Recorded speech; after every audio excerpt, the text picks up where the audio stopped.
Everyone, this is Himanshi. आज हम इस वीडियो में डिस्कस करने वाले हैं क्लास 12th बिजनेस स्टडीज़ के बहुत ही ज़्यादा इम्पॉर्टेंट टॉपिक के बारे में, जो कि है सिलेक्शन प्रोसेस। प्रीवियस वीडियोस में हमने पूरा डिटेल में डिस्कस कर लिया है रिक्रूटमेंट के बारे में कि रिक्रूटमेंट क्या होती है, उसके internal and external sources of recruitment के बारे में। आज हम अपना टॉपिक स्टार्ट करेंगे जो कि है सिलेक्शन प्रोसेस। अब क्या होता है, एक ऑर्गेनाइजेशन में जैसे रिक्रूटमेंट फंक्शन ख़त्म हुआ, ठीक है, अब क्या हुआ, ऑर्गेनाइजेशन के पास लार्ज नंबर ऑफ एप्लीकेशंस आ गई, बहुत सारी एप्लीकेशंस आ गई, बहुत सारे लोगों ने जॉब के लिए अप्लाई कर दिया। अब इसी स्टेप से जैसे ऑर्गेनाइजेशंस के पास बहुत सारी एप्लीकेशंस आई, उसी स्टेप से क्या हो जाएगा, हमारा सिलेक्शन प्रोसेस क्या हो जाएगा, बिगिन हो जाएगा। ठीक है, सिलेक्शन में क्या होता है, बेसिकली जो रिजेक्टेड एप्लीकेंट्स होते हैं वो ज़्यादा होते हैं as compare to selected candidates. That's why we called selection as a negative process. हम सिलेक्शन को नेगेटिव प्रोसेस भी बोलते हैं क्योंकि सिलेक्शन प्रोसेस में जो नंबर ऑफ रिजेक्टेड एप्लीकेंट्स हैं वो as compare to selected candidates ज़्यादा होते हैं, तो इसलिए हम सिलेक्शन को नेगेटिव प्रोसेस भी बोलते हैं। ये क्वेश्चन एग्जाम में बहुत बार पूछा जाता है, that why selection is considered as a negative process. ठीक है, तो चलिए अब हम स्टार्ट करते हैं। जो वेरियस स्टेप्स है सिलेक्शन प्रोसेस में वो क्या क्या हैं। सबसे पहला स्टेप है प्रिलिमिनरी स्क्रीनिंग। इस स्टेप में क्या होता है, the candidates whose applications are selected are called for preliminary interview. अब क्या हुआ, जिन जिन कैंडिडेट्स के एप्लीकेशन सेलेक्ट हो गए, कुछ कैंडिडेट्स के तो एप्लीकेशन, जैसे बहुत सारी एप्लीकेशंस आई, बहुत सारों की तो एप्लीकेशन ही रिजेक्ट कर देते हैं, जो कैंडिडेट सूटेबल ही नहीं लगता उस जॉब के लिए, ठीक है, उसकी तो एप्लीकेशन से रिजेक्ट कर देते हैं। अब क्या हुआ, जिन कैंडिडेट्स का एप्लीकेशन सेलेक्ट हो गया उनको क्या करते हैं, प्रिलिमिनरी इंटरव्यू के लिए बुलाए जाते हैं। ये बेसिकली क्या होता है, फर्स्ट राउंड ऑफ इंटरव्यू होता है और ये जो है वो कोई भी पर्सनल मैनेजर ले लेता है। इसके अंदर क्या होता है, बहुत ही simple and general basic questions related to job और स्टेटस ऑफ पर्सन पूछे जाते हैं। और बेसिकली ये क्यों किया जाता है, it is conducted to check the confidence level of the candidate, कि उस कैंडिडेट का कॉन्फिडेंस लेवल क्या है। ठीक है, इसके लिए प्रिलिमिनरी स्क्रीनिंग हम करते हैं। ये प्रोसेस हो गया, प्रिलिमिनरी इंटरव्यू राउंड हो गया। देन उसके बाद सेकेंड स्टेप बोल रहा है हमारा सिलेक्शन टेस्ट। अब क्या हुआ, जो ऑर्गेनाइजेशंस होती हैं वो क्या करती हैं, कुछ रिटन टेस्ट कंडक्ट करते हैं ताकि उनको कैंडिडेट्स की प्रैक्टिकल नॉलेज के बारे में पता चले। ठीक है, और जो वो टाइप ऑफ टेस्ट लेंगे वो उनकी रिक्वायरमेंट पे डिपेंड करेगा। ठीक है, अब कुछ तरीके के कॉमन कुछ टेस्ट लेती हैं ऑर्गेनाइजेशंस, वो कौन कौन से वो हम देख लेते हैं। सबसे पहला है common types of test conducted by organisations are, सबसे पहला बोल रहा है इंटेलिजेंस टेस्ट। इंटेलिजेंस टेस्ट, ये टेस्ट क्यों लिया जाता है, this test is conducted to check the efficiency level of the employee in performing the job. ये टेस्ट बेसिकली लिया जाता है उस एम्प्लॉय की, उस कैंडिडेट की एफिशिएंसी लेवल चेक करने के लिए। ठीक है, देन नेक्स्ट लिया जाता है aptitude test. This test is conducted to find out the potential of learning new job in the candidate, how quickly the candidate can learn new skills and new methods। ये test क्यों लिए जाता है, ताकि उस कैंडिडेट के बारे में हम पता लग पाए कि उसका क्या पोटेंशियल है, वो किस तरीके से कितनी जल्दी वो नई स्किल्स को सीखता है और नए तरीकों को वो सीखता है। तो ये टेस्ट लिया जाता है एप्टीट्यूड टेस्ट। नेक्स्ट बोल रहा है पर्सनैलिटी टेस्ट। पर्सनैलिटी टेस्ट, ये बेसिकली टेस्ट क्यों कंडक्ट किया जाता है, to find out the human behaviour of the candidate, उस कैंडिडेट का कैसा बिहेवियर है। देन बोल रहा है psychological test helps in finding out the approach of the candidate, whether candidate is having positive और negative approach and how much initiative he will be taking while performing the job.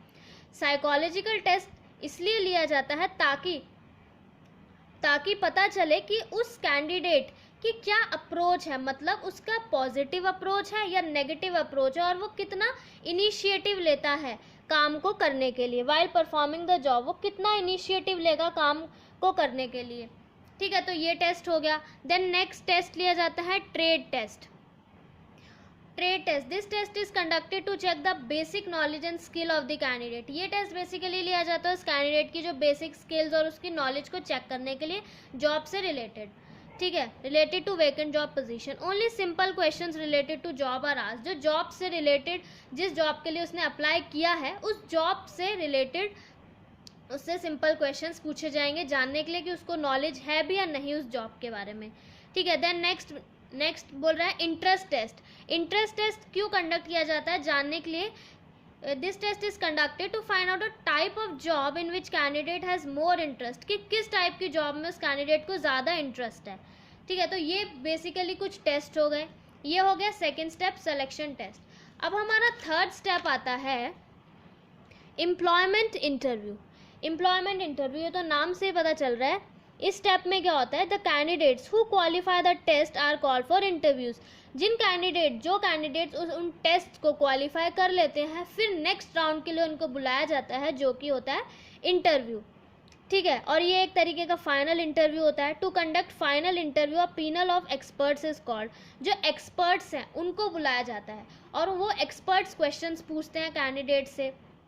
ठीक है, experts questions पूछते हैं candidate से job से related, और उनकी जो है उनकी प्रोफेशनल और स्पेशलाइज नॉलेज को चेक करते हैं कि उनको नॉलेज है भी, जिस जॉब के लिए वो अप्लाई कर रहे हैं कि उनको उसके बारे में नॉलेज है भी।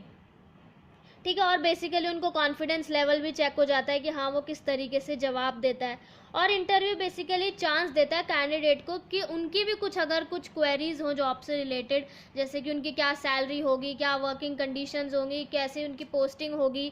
ठीक है, अगर कोई ट्रांसफ़र पॉलिसी है तो क्या ट्रांसफ़र पॉलिसी होगी। तो ये सब कैंडिडेट भी अपनी क्वेरीज को सॉर्ट आउट कर सकता है एम्प्लॉयमेंट इंटरव्यू के टाइम। देन नेक्स्ट बोल रहा है चेकिंग रेफरेंसेज एंड बैकग्राउंड। इस स्टेप में क्या होता है, in the application form the candidate is asked to give the names of 2 references। इस स्टेप में क्या होता है, जब कैंडिडेट अपना एप्लीकेशन फॉर्म भरते हैं तो उनको बोला जाता है कि वो 2 रेफरेंसेस का नाम दे। ठीक है, ताकि उनका वो रेफरेंस चेक कर पाए।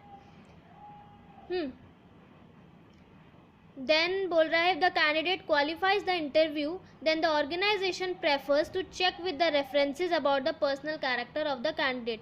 अगर कैंडिडेट जो है इंटरव्यू को क्वालिफाई कर लेता है तो ऑर्गेनाइजेशन क्या करती है, उसके रेफरेंसेस चेक करती है ताकि उसके पर्सनल कैरेक्टर के बारे में पता चल पाए ऑर्गेनाइजेशन को। और जो ऑर्गेनाइजेशन है वो कैंडिडेट का बैकग्राउंड भी चेक करती है पूरी तरीके की। अगर वो किसी प्रीवियस जॉब में था तो उससे रिलेटेड भी पूछती है कि क्यों आपने वो जॉब छोड़ी।